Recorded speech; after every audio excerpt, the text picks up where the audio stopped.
وأحمد الله الذي فضل حبيبه صلى الله عليه وسلم على جميع مخلوقاته من أهل أرضه وسماواته، وأعلى على الأديان دينه، ويحشر تحت لوائه آدم فمن دونه، وجعل بدايته للمرسلين نهاية أرسله للإسلام داعيا وللكفر ماحيا. فقال تعالى: هو الذي أرسل رسوله بالهدى ودين الحق ليظهره كله، والذي اهتز بولادته قصور الشام وإلوان كسرى، وخمدت نيران فارس، وعينت أمه أعلام بصرى، ونادته الخلق شرقا وغربا: أهلا بالحبيب ومرحبا، أهلا بالحبيب ومرحبا، أهلا بالحبيب ومرحبا. وغاد ماء ساوها بظهور علامته، ورجف المنبر تحت أقدامه شوقا لكلامه، وزيد له ساعة في النهار، والظل يدور معه حيث دار.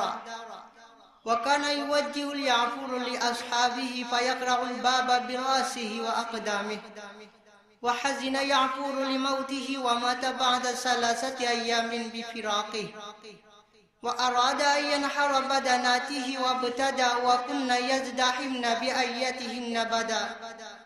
وأمنا عائشة تجد الإبرة في الليل البهيم بنور وجهه الكريم، وسكب فضل وضوئه في بئر قبى فتفجر ماؤها وربا، واستسقى الغمام بوجهه الكريم، واستسقى بلمسه من السقام.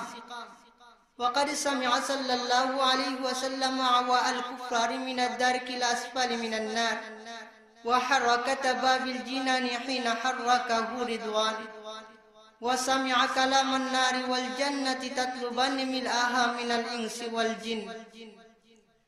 وكان صلى الله عليه وسلم يسمع سرير القلم في اللوح بمسامعه: اللهم افتح أثقال قلوبنا واملأنا بحب حبيبك، واحنا على ملتنا وملته وشريعته وسيرته صلى الله عليه وسلم. نشهد أن لا إله إلا الله وحده لا شريك له، لا شريك له ولا وزير له، ولا وزير له ولا معين له ولا مشير له. ونشهد أن سيدنا وسندنا وحبيبنا وطبيبنا وطبيب قلوبنا ومولانا محمدا صلى الله عليه وسلم عبده ورسوله. أما بعد، فأعوذ بالله من الشيطان الرجيم. بسم الله الرحمن الرحيم. ومن يبتغي غير الإسلام دينا فلن يقبل منه وهو في الآخرة من الخاسرين. وقال تعالى في مقام آخر: اليوم أكملت لكم دينكم وأتممت عليكم نعمتي ورضيت لكم الإسلام دينا.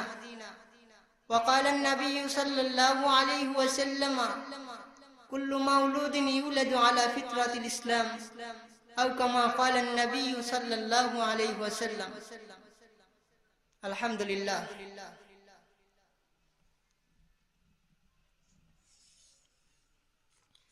জামিয়া ইসলামিয়া মারকাজুল উলুম মাদ্রাসা এতিমখানা কাদিপুর রামপাশা বিশ্বনাথ সিলেটের 16তম বার্ষিক ইসলামী মহাসম্মেলনের সম্মানিত সভাপতি, উপস্থিত বুজুর্গ হাজরাত উলামায়ে কেরাম, সম্মুখপানে বসে আছেন দিনপ্রিয়, ইসলাম প্রিয়, দিনদার, ইমানদার মুমিন মুসলমান ভাইরা, পর্দার আড়াল থেকে আলোচনা শুনতেছেন আমার শ্রদ্ধেয় সম্মানিতা মা বোনেরা। সর্বপ্রথম আল্লাহ রাব্বুল আলামিনের দরবারে অসংখ্য অগণিত শুকরিয়া জ্ঞাপন করছি যে মাওলায়ে পাক আপনাদেরকে আমাকে দুনিয়ার সমস্ত জায়জামালা থেকে ফারিক করে একমাত্র মাওলা পাককে খুশি করার উদ্দেশ্যে কোরআনের মজলিসে, উলামায়ে কেরামের মজলিসে আসার এবং বসার তৌফিক দান করেছেন। এজন্য আল্লাহ পাকের দরবারে শুকরিয়া আদায় করে আলহামদুলিল্লাহ। আলোচনা শুরু করার আগে আপনাদেরকে বলতে চাই যে মজলিসের খালি জায়গাগুলো পুরো করে বসে, কারণ বলা হয় মজলিসের মধ্যে যে খালি জায়গায় থাকে ওই জায়গার মধ্যে শয়তান বসে আর মানুষকে প্ররোচনা দিতে থাকে। এজন্য মজলিসের খালি জায়গাগুলা পুরা করে বসার চেষ্টা করব ইনশাআল্লাহ। কোরআনে কারীমের খানা আয়াত এবং রাসূল করিম সাল্লাল্লাহু আলাইহি ওয়াসাল্লামের অসংখ্য অগণিত হাদিসের ভান্ডার থেকে একখানা হাদিসের টুকরা তেলাওয়াত করেছি। তেলাওয়াতকৃত আয়াত ও হাদিসের আলোকে দুই একটি কথা বলার চেষ্টা করব। আমা তাওফীক ইল্লা বিল্লাহ। সম্মানিত উপস্থিতি, যদি আপনাকে প্রশ্ন করা হয় আপনি কে, এর জবাবে আপনি বলবেন আমি একজন মুসলমান। যদি আপনাকে জিজ্ঞাসা করি আপনি একজন মুসলমান কেন, ইসলামের মধ্যে কি শ্রেষ্ঠত্ব আছে, কি মাহাসিনত আছে, কি সৌন্দর্য আছে, তখন এই ক্ষেত্রে আমাদের অপারগতা দেখা যায়। ইসলামের সৌন্দর্য মাহাসিনাত সম্পর্কে আমাদের তেমন কোনো ধারণা নাই। আজকের আলোচনায় প্রমাণ করা হবে ইসলাম আমার প্রিয় ধর্ম কেন, ইসলামের মধ্যে কি মাহাসিনত আছে, কি শ্রেষ্ঠত্ব আছে, কি সৌন্দর্য আছে, এই সম্পর্কে আপনাদের সম্মুখে কিছু আলোচনা করার চেষ্টা করবো ইনশাআল্লাহ। পৃথিবীতে প্রথম মানুষ, প্রথম নবী হযরত আদম আলাইহিস সালাতু ওয়াস সালাম থেকে শেষ নবী মুহাম্মদুর রাসূলুল্লাহ সাল্লাল্লাহু আলাইহি ওয়াসাল্লাম পর্যন্ত বহু রাসূল আল্লাহ তাআলা মানব জাতির হেদায়েতের জন্য প্রেরণ করেছেন। কোরআনের বর্ণনা মতে এমন কোন জনপদ বা কওম নেই যাদের নিকট আল্লাহ তাআলা হেদায়েতের বাণী দিয়ে রাসূল প্রেরণ করেননি। আল্লাহ তাআলা বলেন, ওয়ালাকাদ বাআসনা ফি কুল্লি উম্মাতির রাসূলা, আমি প্রত্যেক জনপদের প্রত্যেক কওমের নিকট রাসূল প্রেরণ করেছি। ওয়া ইম মিন উম্মাতিন ইল্লা খালা ফিহা নাযীরা, এমন কোন কওম বা জনপদ নেই যাদের নিকট আল্লাহ তাআলা রাসূল প্রেরণ করেননি। একখানা হাদিসে তাদের সংখ্যা 1,24,000 কিংবা 2,24,000 বলে উল্লেখ রয়েছে। রাসূলগণের প্রত্যেকের সঙ্গেই ওহীর সম্পর্ক ছিল। রাসূলগণ উম্মতকে হেদায়েত করার মতো বহু সহিফা ধর্মগ্রন্থ প্রাপ্ত হয়েছেন, এগুলোকে বলা হয় আসমানি কিতাব। আল্লাহ তাআলা মানব জাতির হেদায়েতের জন্য 1,104খানা কিতাব সহিফা নাজিল করেছেন। তন্মধ্যে 4খানা প্রসিদ্ধ, তাওরাত, জাবুর, ইনজিল, কোরআন।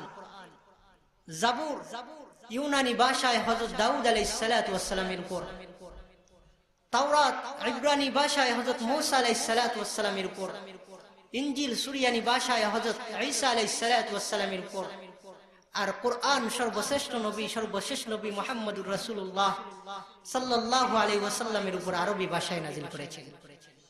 10খানা সহিফা হযরত আদম আলাইহিস সালাতু ওয়াস সালামের উপর, 50খানা হযরত শীশ আলাইহিস সালাতু ওয়াস সালামের উপর, 30খানা হযরত ইদ্রিস আলাইহিস সালাতু ওয়াস সালামের উপর, 10খানা হযরত ইব্রাহিম আলাইহিস সালাতু ওয়াস সালামের উপর নাজিল করেছেন।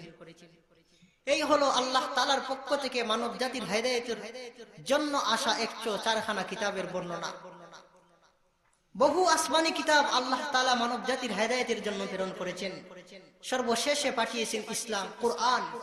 সর্বশেষে এসেছে ইসলাম। এজন্য ইসলাম অত্যন্ত সবচাইতে বেশি পূর্ণাঙ্গ। আপনাদের এলাকার এক লোক পৃথিবীর সবচাইতে বড় ডাক্তারের কাছে গেলেন। ডাক্তারের কাছে যাওয়ার পর ডাক্তার তাকে পরীক্ষা নিরীক্ষা করে দেখলেন এবং তাকে একটা প্রেসক্রিপশন দিয়ে বললেন, এই প্রেসক্রিপশন অনুযায়ী তুমি ঔষধ ব্যবহার করবে এবং 1 মাস পরে আবার আমার কাছে আসবে। লোকটা 1 মাস পরে পৃথিবীর সবচাইতে বড় ডাক্তারের কাছে আবার চলে গেলেন। ডাক্তার পরীক্ষা নিরীক্ষা করে দেখলেন অবস্থা অনেক পরিবর্তন হয়েছে।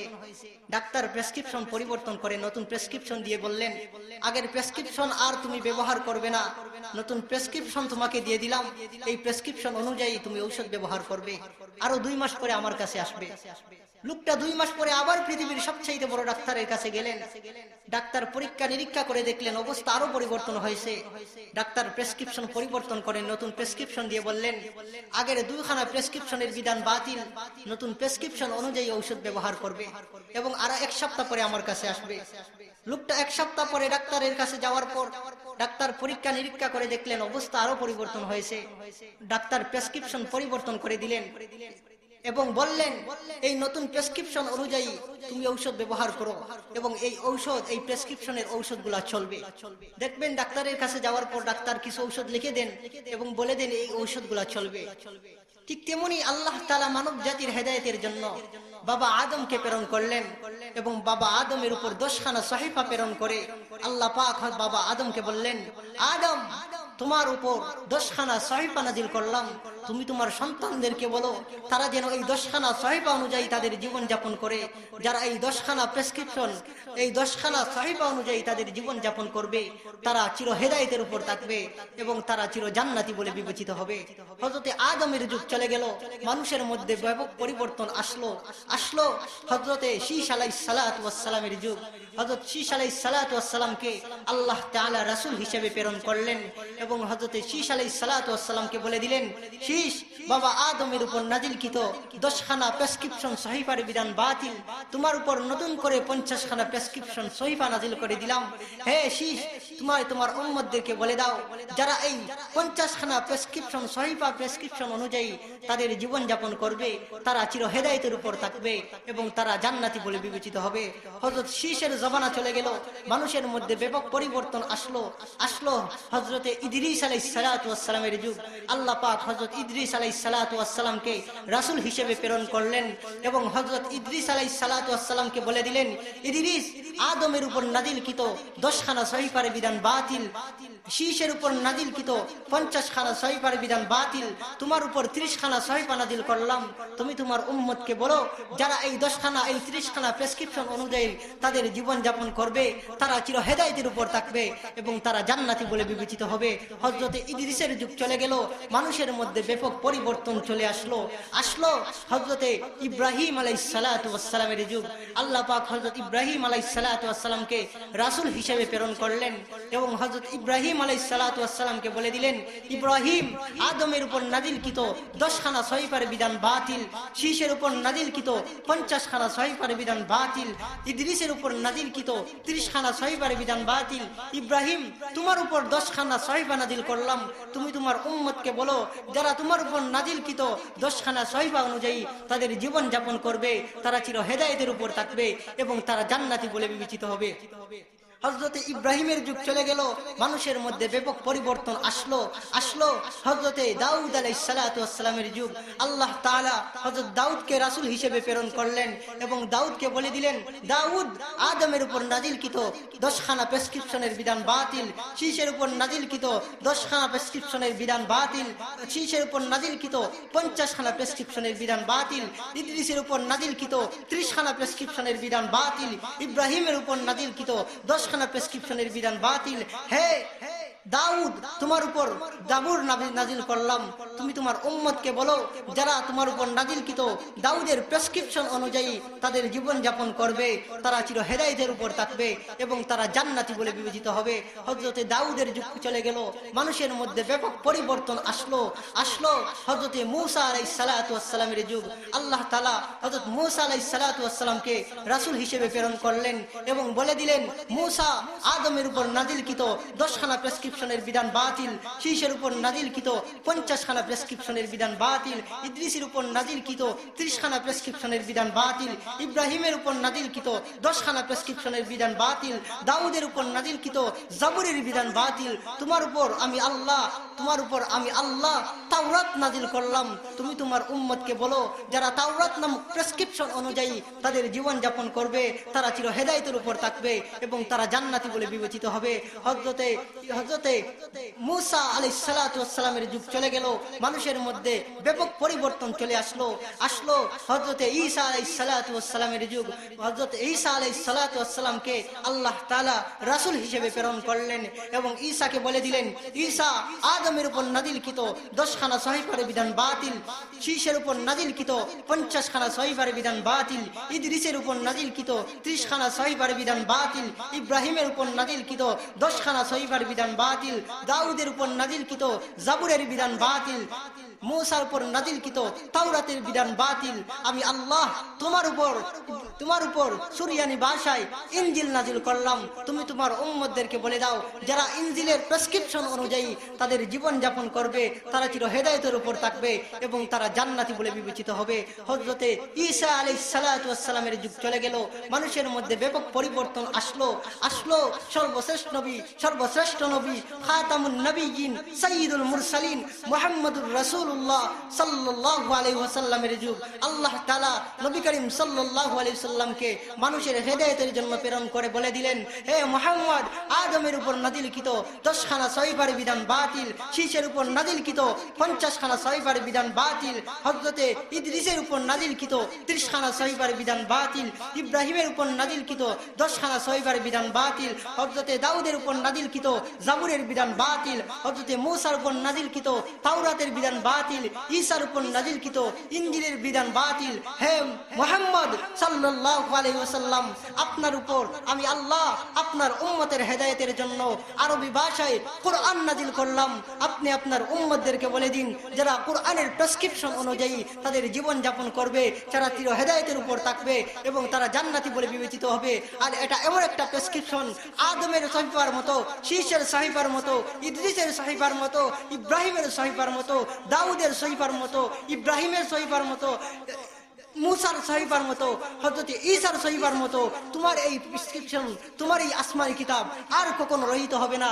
তোমার উপর কোরআন নাযিল করলাম, এই কোরআনের প্রেসক্রিপশনের বিধান কিয়ামত পর্যন্ত চলবে। বহু আসমানি কিতাব আল্লাহ তাআলা প্রেরণ করেছেন, সর্বশেষে কোরআনকে নাযিল করেছেন। পূর্ববর্তী সমস্ত আসমানি কিতাবের বিধান বাতিল করে আল্লাহ তাআলা সর্বশ্রেষ্ঠ নবী, সর্বশেষ নবী মুহাম্মদুর রাসূলুল্লাহ সাল্লাল্লাহু আলাইহি ওয়াসাল্লামের উম্মতের জন্য কিয়ামত পর্যন্ত কোরআনে কারীম মানুষের হেদায়েতের জন্য দান করেছেন। সম্মানিত উপস্থিতি, দ্বিতীয় কথা হলো, অন্যান্য ধর্মের নামকরণ করা হয়েছে কোন গোত্র বা ব্যক্তির নামে। যেমন ইয়াহুদ একটা গোত্রের নাম, ইয়াহুদের গোত্রের নামেই ইহুদি ধর্ম প্রসিদ্ধি পায়। জরতুষ্টের নামে জরতুষ্ট ধর্ম ছড়িয়ে পড়ে, বৌদ্ধের নামে বৌদ্ধ ধর্ম প্রসিদ্ধি পায়। কিন্তু ইসলাম এই ক্ষেত্রে অত্যন্ত ব্যতিক্রম, অত্যন্ত ভিন্ন। সমস্ত বিধান বলি ইসলামের এক্ষেত্রে অত্যন্ত অন্যরকম। ইসলাম কোনো ব্যক্তি, বস্তু কিংবা স্থানের নাম নয়, বরং ইসলাম শব্দের শাব্দিক অর্থ আনুগত্য, দি সারেন্ডার, টু সারেন্ডার, ইংরেজিতে বলে টু সারেন্ডার, কারো সামনে নিজের অস্ত্রকে ফেলে দেওয়া। যে লোক মুসলমান হয় সে যেন আল্লাহ তাআলার সম্মুখে নিজের অস্ত্রকে ফেলে দেয়। অর্থাৎ নামের দিক থেকে ইসলাম অন্যান্য সমস্ত ধর্মের উপর শ্রেষ্ঠত্বের অধিকারী। দ্বিতীয় দলিল, আসুন আমরা জরিপ করে দেখি, আল্লাহ তাআলাই তো সমস্ত আসমানি কিতাব নাযিল করেছেন, নবীগণের উপর কিতাব নাযিল করেছেন। এই কিতাবগুলা কি পূর্বের অবস্থায় বহাল রয়েছে নাকি বিকৃত হয়ে গেছে? হাজার হাজার নবী রাসূল আল্লাহ তাআলা বনি ইসরাইলে নাযিল করেছেন, অবতীর্ণ করেছেন। আসুন জরিপ করে দেখি নবীগণের কিতাব এবং তাদের উপর নাযিলকৃত কিতাবে এবং তাদের জীবনী যথাসময়ে সংরক্ষিত হয়েছিল কিনা। আল্লাহ পাক হযরত দাউদ আলাইহিস সালাতু ওয়াস সালামের উপর জাবুর নাযিল করেছেন। হযরত দাউদ আলাইহিস সালাতু ওয়াস সালামের ইন্তেকালের 500 বছর পর এক ব্যক্তি জাবুর সংরক্ষণ করেন। 500 বছর পর জাবুর লেখা হয়েছে। 100 কবির নির্বাচিত কবিতা জাবুরে সংযোজন করে দেওয়া হয়েছে। এবার ভাবুন, যেই কিতাব দাউদ আলাইহিস সালাতু ওয়াস সালামের ইন্তেকালের 500 বছর পর লেখা হলো, তথাপিও জাবুরের মধ্যে মানব রচিত কবিতা সংযোজন করে দাউদকে মানব রচিত, জাবুরকে মানব রচিত আসমানি গ্রন্থে পরিণত করে দিয়েছে। যেমন মনে করুন মাওলানা রুমির মসনবী, গুলিস্তা, বুস্তা ইত্যাদির অনেক কবিতা অনেক উন্নত, তাই বলে কি তা পবিত্র কোরআনের মধ্যে গণ্য করা যাবে? কাজী নজরুলের কবিতা যদি কেউ কোরআনের মধ্যে গণ্য করে, কোরআনের অন্তর্ভুক্ত করে দেয়, এটা কি আর কোরআন থাকবে না বিকৃত হয়ে যাবে? কিন্তু হযরত দাউদ আলাইহিস সালাতু ওয়াস সালামের উম্মতেরা 100 কবির নির্বাচিত কবিতাকে জাবুরে সংযোজন করে জাবুরকে বিকৃত করে দিয়েছে। আল্লাহ পাক মূসা আলাইহিস সালাতু ওয়াস সালামের উপর তাওরাত নাযিল করেছেন। হযরত ঈসা আলাইহিস সালাতু ওয়াস সালামের জন্মের 500 বছর পূর্বে, 600 বছর পূর্বে বাবেল সম্রাট বুখতেনসর যখন বাইতুল মুকদ্দাসে আক্রমণ করে, বাইতুল মুকদ্দাস ধ্বংস করে, তখন তাওরাতের পুরাতন বুটগুলো ধ্বংস হয়ে যায়। 100 বছর হযরত ঈসা আলাইহিস সালাতু ওয়াস সালামের জন্মের 500 বছর পর, 100 বছর কারারুদ্ধ থাকার পর বনি ইসরাঈলা মুক্তি লাভ করে। 100 বছর পরে তারা পুনরায় তাওরাত লিপিবদ্ধ করে, কিন্তু আজও পর্যন্ত ইতিহাস প্রমাণ করতে পারে নাই পুরাতন তাওরাতের সঙ্গে নতুন তাওরাতের সম্পূর্ণ মিল রয়েছে, বরং তাওরাত বিকৃত হয়ে গেছে। হযরত ঈসা আলাইহিস সালাতু ওয়াস সালামের জন্মের 800 বছর পূর্বে হযরত ইউনূস আলাইহিস সালাতু ওয়াস সালাম নবী হয়েছেন, অথচ হযরত ঈসা আলাইহিস সালাতু ওয়াস সালামের জন্মের মাত্র 300 বছর পূর্বে এক ব্যক্তি হযরত ইউনূসের জীবনী সংরক্ষণ করেন। মধ্যখানে 500 বছর অতিক্রান্ত হয়ে যায়, কেউ ইউনূস নবীর জীবনী লেখে নাই, শুধুমাত্র মানুষের স্মৃতি নির্ভর ছিল। এবার ভাবুন, যেই বিষয়টা 100 বছর মানুষের শোনা একজনের কাছ থেকে আরেকজন শুনে আসছিল, সেই বিষয়টা কি আগের অবস্থায় বহাল রয়েছে না বিকৃত হয়ে গেছে? আমাদের অবস্থা তো হলো আগের বাজারের কথা পরের বাজারেই মনে থাকে না।